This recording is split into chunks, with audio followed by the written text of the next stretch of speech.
This is Ryan Elliott for Boxing Social in association with Betfred. I'd like to be joined by Maxi Hughes tonight via Zoom. Maxi, nice little break. We're just talking off camera there. Away, holiday, back to reality today, doing big shop at Asda. How are you? Yeah, good. It's always good to be back in Big Asda. See all friendly faces again. Yeah, we're all good. I've come back with a little bit of a cold and a bit of a sore. I think it's a sore throat from aircon machine in our room. Like worse of problems to have, like. But I'll get over it soon enough. One thing I wanted to ask you about, you've had this nice break now, been on this brilliant run. I was up there in Leeds, a fantastic atmosphere for yourself as well, was being able to pack in the tools finally. I've been told that you're not having to work away from boxing now. You can take this break, you're not getting back to work after the fight. How much of a difference has that made to your life? Oh, it's been brilliant, and I think it showed a bit. I think in my performance, but just all in all, my preparation, my mindset, it just so much easier. Um, being a full time pro, and it's a bit of a weight off my shoulders knowing I'm not going back to work, and you know, I'll be, I've had this little break, but now I'm like going back to work. Not on tools, but going back to work to keep perfecting and sharpening my tools. When we're all there, the lights, camera, the action of fight, we get something that's not really spoken about very often when fighters have to juggle pursuing this with their career elsewhere. And if you could, for those that don't know, could you explain how difficult that can be for a fighter to try and do both? It is tough. Like for instance, like my last fight with Straffon, obviously, I managed to get a few weeks unpaid leave from work, um, to help me finish the final preparations for the Straffon fight. But previous to that, having that time off, it were every now and I didn't do it too much. Like the old classic, get up really early in the morning, 4 or 5 o'clock, to go and do a run because I used to leave the house at between 5 and 5:45 anyway. So that 45-minute window, that's when I used to leave the house. So for me to go running, I'd have been barely sleeping, which you hear about things like, oh, you need to get up really early, but also you need that sleep and that rest. And especially with my job, I was traveling a lot, and then I was on building sites all day, um, painting and spraying houses, and it doesn't sound too physical, but it was like lifting. I had a big spray machine, all kit, and a massive generator, which that was the hardest bit of my day, lifting me generator in and out at van a couple of times a day. That was tough. And then driving up road, coming back home, quickly squeezing in a bit of family time, having my tea, then getting to gym. Excuse me, and then gym it were hard. It was the lack of rest, but it's paid off for me. So now I've got that freedom. And then after the Straffon fight, obviously it was a great win, lots of talk around it. And my celebration time was cut short because I was stripped back on tools and straight. I know when I got back on site, I got asked if I were a semi-pro. So that's the kind of stuff you have to deal with on site.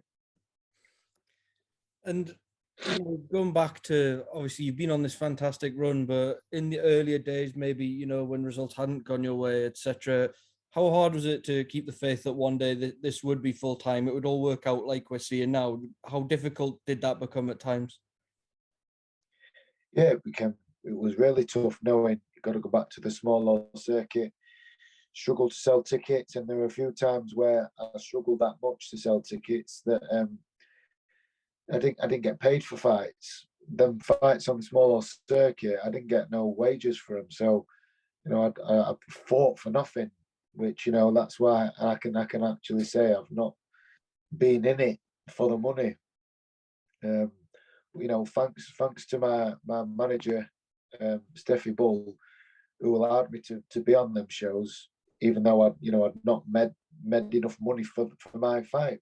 Realistically, he had to foot the bill, and there were once or twice he gave me some money out of his own pocket. So I wasn't fighting for nothing. So, Steffi's helped me along the way. He must have had the faith in me that I'm going to get to this position, and I'm going to pay him back for what he'd done for me, which has worked out good for us. But yeah, it was tough, and it was that tough in 2018 when my wife was pregnant, when the loss to Sam Bowen. I did throat towel him. And it was only a brief 6-7 months, but it, it did get that tough for me to throat towel him. But I dug deep and I came back and got them rewards for that now, and I'm reaping them rewards. That you are. I've been ringside at your last two fights, Maxi. The atmosphere in Headingley was fantastic, but then a few weeks ago now, the reception you got in Leeds, I just want to start there with the fans. How much of a lift does that give you when you're out there and you stand on that platform waiting to walk down, and the noise in there was absolutely electric? Oh, brilliant. I absolutely loved it. It was great at Headingley. And I think because it was out in the open outside, obviously noise will escape quite quickly. But we've been in an arena like that, were unbelievable. I actually felt sorry for Ryan, like we're getting booed. I was watching him through the little gap in stage. They had us both there pretty much together just before going out. I seen him go on stage, and obviously everyone noticed him and started booing him. And I know I'm like Ryan, so it's not nice to someone get booed. But at the same time, it's the fight business, and it's what happens. Obviously, I was the hometown favourite, so a little boost knowing that everyone in there was support. Not obviously not. He had a couple. He had some fans up, but majority of people in noise were all for me, to support me, to see me go up there and win. So it were a massive lift. Just to talk about the fight itself, obviously dominant on the scorecards, very controlled performance from you. I'm sure it wasn't as easy in there as it looked for us watching, but was it as simple as keeping it long, keeping it simple, and just having success with your boxing? Yeah, that's what I always say. Sean keeps the instructions simple. We always say we'll take it round by round. We'll see how each round goes, and I'll give you your instruction of what I want you to do. Excuse me. Then every round we keep doing what you're doing, because it's working and you're winning pretty much every round. And the times that I did end up close, Ryan came in. That's what he wanted. He wanted me there close up to him, and he had a little bit of success here and there. But the instruction for me were clear: keep it long, because that's where you're not allowing him any success. So it was just about listening to what Sean and everybody says, and the most important thing was just to win, however means necessary. Just to get that, just to keep winning. The most important thing for me at this stage in my career is to keep winning these fights. So I'm on the matchroom contract, so it just puts me on to the next fight. And obviously, impressed Eddie, and he's wanting to further my career. Let's talk about that because you're on holiday. Eddie Hearn goes on the DAZN boxing show and says he wants Ryan Garcia to come over to England and fight you. How mental was your phone going? Oh, buzzing, yeah. Someone we're in a WhatsApp group with Jim, and obviously they'd seen it. And I got when was in our hotel room, we got Wi-Fi because we got two young kids. We had quite a few little siestas back in room and going back. So I've put my phone on charge, seen that there was a few messages. Well, I'll just see what messages are. Seen the Michael Benson screenshot, and obviously we all know whatever Michael says is gospel. So I'd seen the Michael Benson screenshot of what Eddie says, and I was like, oh, that is a nice bit of news. Straight away went and showed my wife. She was chuffed, and it's like, oh, well, that's that could be really good. And yeah, all messages came flooding in, and buzzing with it. And I know it's only talk at minute. Nothing's ongoing yet, but it's exciting news that's what Eddie's trying to make. If anybody can sort fights out, it's Eddie Hearn. He's probably the best promoter in the world. So if anyone can do it, Eddie can. Eddie said after your last fight he wants to deliver you a big fight now. When I spoke to Sean after the fight night last time, he said to me, it's got to be a big fight with the belts all being tied up with Devin Haney and George Kambosos. Is this the biggest fight out there for you? I think so, yeah. With when you talk about the money men in boxing, obviously all the belts are tied up pretty much probably this year. Other than maybe Tank Davis coming through, Ramiro, but that's late May that they're boxing. Garcia stated that he wants to fight 2 more times this year. And Eddie's obviously he'll dangle the carrot, he'll do his part to try and sell a UK stadium or arena for Ryan to come over and box in front of the best fans in the world, which are the UK fans. Sure, that's maybe something he wants to do. So yeah, Eddie told me that there's a little iFilm clip where he says he done an interview with Matchroom or DAZN, I think, straight after the fights, and then he came in changing room. In Josh's changing room, it was really, really busy. Just started his interview with Josh, and I thought, right, he's not noticed me because changing room packed. So I just thought I'd shout him, just remind him that I'm there. And I says, Eddie, what about me? And he laughed and he brought me in that interview. And he said, I just want to make you rich. So I want to get you that big fight. And I'm like, yeah, that'll do me. That'll do me. So, that's what he wants to do, and that's his intentions. So I'm excited for that. In terms of Ryan Garcia, he was fighting at the weekend against Emmanuel Tago. I'm guessing, being away, you didn't have a chance to watch the fight. No, I've not had a chance to see it. I've read the report on it, and it sounded like. It sounded like it was just Tagu didn't really engage, and Ryan's cruised to a points win. I saw the bit of a knockdown. But other than that, yeah, I've not seen it. I've not had a chance to catch up with it yet. But yeah, he's won. He's come back. He's got back in ring after his time out. So hopefully my team can do the job and deliver that fight.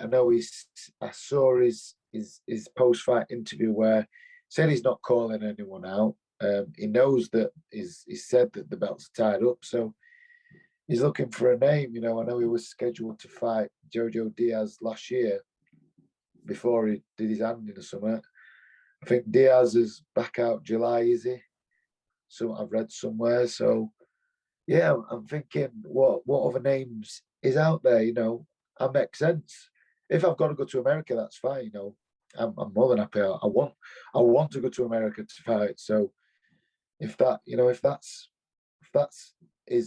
he says, yeah, I'll fight him, but he's got to come over here, I'm more than happy to do that. But if he wants to come over here, I think that'd be great for me, because I'm pretty sure he's never had, pots of beer thrown at him, possibly pots of piss at him, hailed abuse by the UK fans. He's going to want to experience that level of fans. I'm pretty sure that would make anyone feel uncomfortable. But yeah, even if they didn't do that, if they're showing support with the level of noise and chants that the UK fans do, there's fans. There's no fans anywhere in the world like the UK fans. So if he fancies opening up and trying to come and build a UK fan base, that makes sense too. So let's just see. I know it's early days after this fight. He's going to be a bit busy and stuff. So get him a chance to settle down and start thinking about his next move. But he has said he wants to be busy. He wants another 2. So, I'm available. I want another 2 fights this year. So let's get it penciled in and settled. I know obviously it's a lucrative fight and one that comes with big financial reward, but in terms of the fight itself, with how you're feeling, training full time and this run you're on, and what you've seen of Ryan as well, is this a job you'd fancy as well? Absolutely, yeah. Obviously he's good, but as my self confidence right now is my momentum is flying. And obviously I fancy myself against Ryan. Nobody else would, and I'm absolutely fine with that. I love proving people wrong. did that against, I've done that in a lot in my previous fights. So, that's something I'm used to, being a massive underdog. Nobody give me a chance, especially the American casuals. I've had a little conversation with my mates in a group chat about what the American casuals would call me. Some of the names I know, like Tagoo got janitor, Uber driver, all that sort of stuff. And I thought they probably might even call me a London bus driver.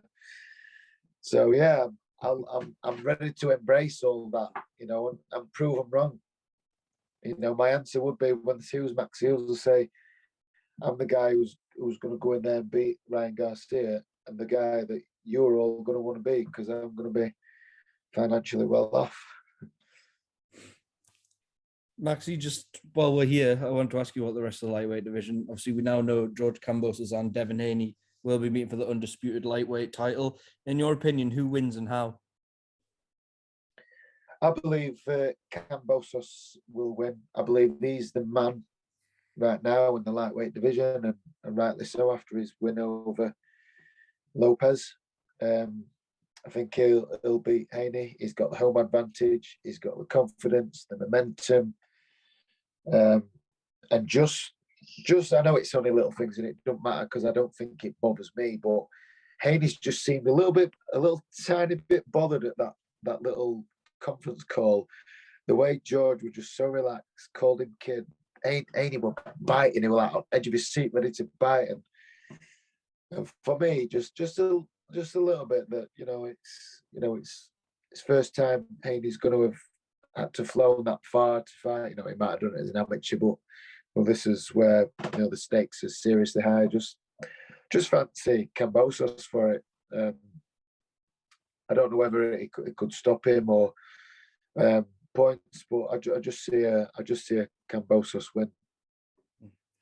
And last one, and as a fan, I'm excited to see that as a boxing fan. I'm excited to see that fight, and it's good to see that it's happening for all the marbles. So looking forward to watching that. Hopefully, Eddie might fly me out on his private jet. We'll have to get on to him for that. I'll ask him this week. Maxi, last one before I let you go. Of course, the same night in Leeds, your friend Josh Warrington becoming IBF featherweight champion of the world once again. Moving forward for him, there's been a lot of talk about Lee Wood, but Josh has really had his eyes set on this big stateside trip. To your understanding, is that kind of what he wants now, the away day? I think so, yeah. That was the 11th time he's boxed at Leeds Arena. He's also done. He's obviously done Ellen Road and then in the stadium. He's completed Leeds, so he's boxed at Manchester Arena as well. He's boxed at the biggest venues in the UK, biggest and best venues in the UK. So, if anyone's deserving of it, it's Josh. And Eddie knows the fans are going to go in. When Josh boxes in America, the Leeds fans will take over. Be like being in Yorkshire again. But yeah, I think that's his biggest desire is to go to America and have that big stateside fight. Hopefully, unification with I don't know what the WBA are sorting out with. I know they released that statement about Santa Cruz and the regular and the super. But there's Navarrete and there's a Filipino guy. I don't know how to say his name. It was just beating Gary Russell. Yeah, there's that. Who's got the IBF? Josh has got IBF. Yeah, so there's WBA. Yeah, it's Navarrete with WBO in it. Yeah, yeah. So hopefully, that gets delivered for Josh. He deserves it, and that's what he wants. I'm proud of him for his performance against Kiko. He were man on a mission. He won't been stopped or denied.